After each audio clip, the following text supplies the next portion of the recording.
This is Hannibal here with a big wrestling news update. Tony Khan did a media call today and responded.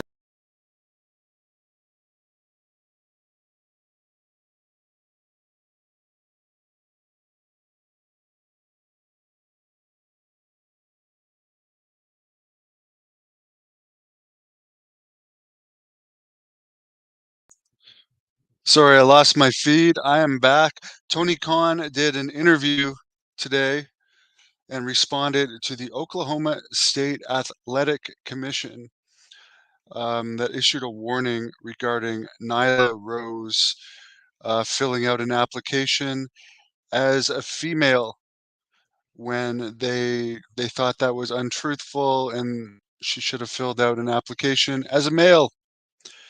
And Tony Khan responded to this, saying that he's going to stand by her and things like that may or may not be taken into consideration when they return to places where there is commissions like that.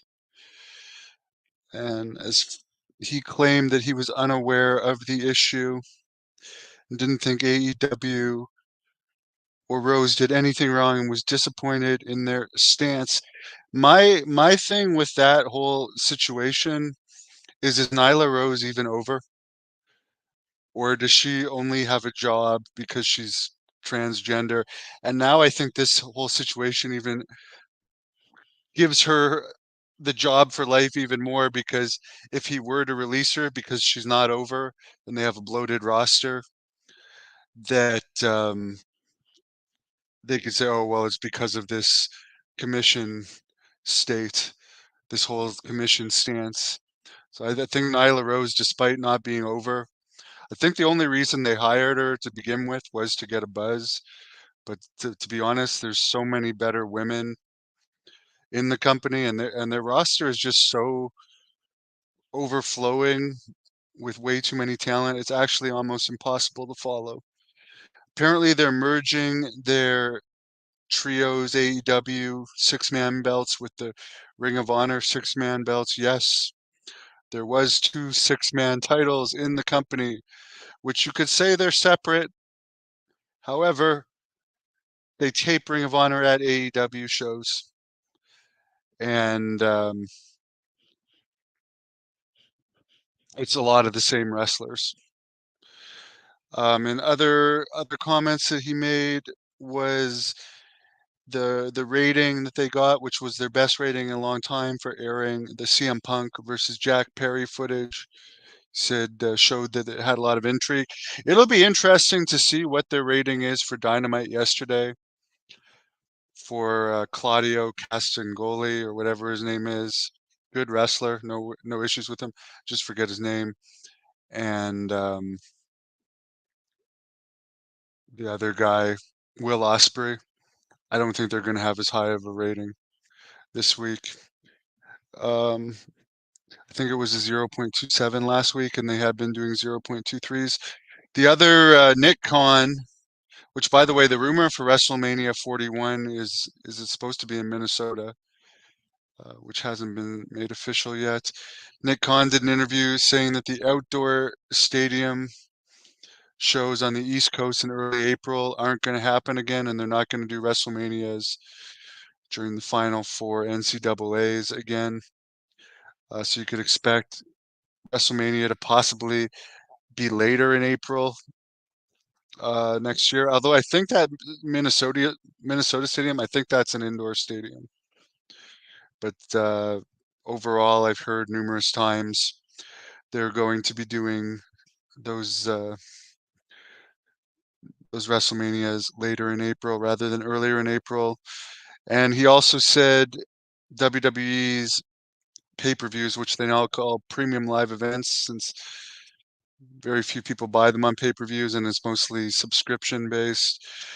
WrestleMania, Royal Rumble, SummerSlam, Survivor Series, and Money in the Bank will all be in the United States or Canada, and all the other live events will be in other countries, such as they have some upcoming in France, a place where Lady Blossom is right now. talked to her briefly today, who was recently in the Chris Adams documentary, which I did a review of today. It was one of the better Dark Side of the Rings. Oh, very funny, Jay. Khan better watch it. The, the dudes will beat him up. As I said, I don't care about the transgender wrestler. I just think she's been with AEW since it started in 2019, and the only publicity she ever gets is, I think I got a piece of tape stuck somewhere on here. Yeah, the only publicity she ever gets is stuff like this. As a wrestling talent, it seems to me it's just a gimmick, to get people talking and show that they're an accepting company. But like, I don't think the person is that talented, and I might not necessarily be a fan of guys versus girls wrestling, but I realize it's popular, and this is a transgender, so they're not identifying as a guy, so it's something totally even more different. But I just don't think Nyla Rose is over, and I think the only reason they keep her around is because of the transgender.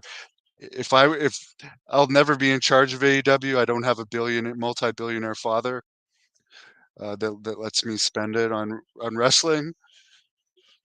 But there's like 30 or 40 people that should be cut from AEW, and they should focus. More is not better. Remember the Attitude Era roster? It was not huge and it was awesome. Like, the more people you have, the harder it is to get people over, and it just waters down the whole product. Louis wants Nyla Rose in Playboy. Does Playboy even exist anymore as a magazine? I really don't. That's a serious question. I really don't know. Anyways, guys, have a good afternoon. Check out my interview with Brutus Beefcake. And Jack Kilby also I did that Brutus interview yesterday. Jack Kilby interviewed Buff Bagwell a couple days ago. It wasn't a bad interview. He spoke about Dark Side of the Ring, Scorpio saying he had a small penis. Uh, Talked about a lot of stuff. Talked about being upset with his time in TNA. I will say one thing about Bagwell. He keeps trying to put that he was fired for having a quote unquote bad match against Booker T in WWE. It was not a bad match. He wasn't fired for that. He was fired supposedly for his mom calling because he was going to no-show a house show. They look for very reliable people in WWE, and he had also recently been in a skirmish with Shane Helms, which who knows who started that. But I think he could have gone back in WWE if, for instance, he had gone to TNA or another company and shown a good attitude, shown he had changed, and wouldn't be a locker room issue. And because he never did that, and he instead kept going, and I'm not holding it against him. I'm glad he's doing well now, but because he kept going down that addiction spiral, that's the reason he wasn't brought back by WWE. It has nothing to do with the Booker T match. Booker T went on to have a great career, Hall of Fame career in WWE. You can let me know what you think in the comments, but I don't think it had anything to do with that match. I think it had to do with you're just in a company and you no show whether your mom calls or not. I mean, it's a little, you got to put in more of an effort. Thank you, Giant Gonzalez, one of the most underrated wrestlers ever.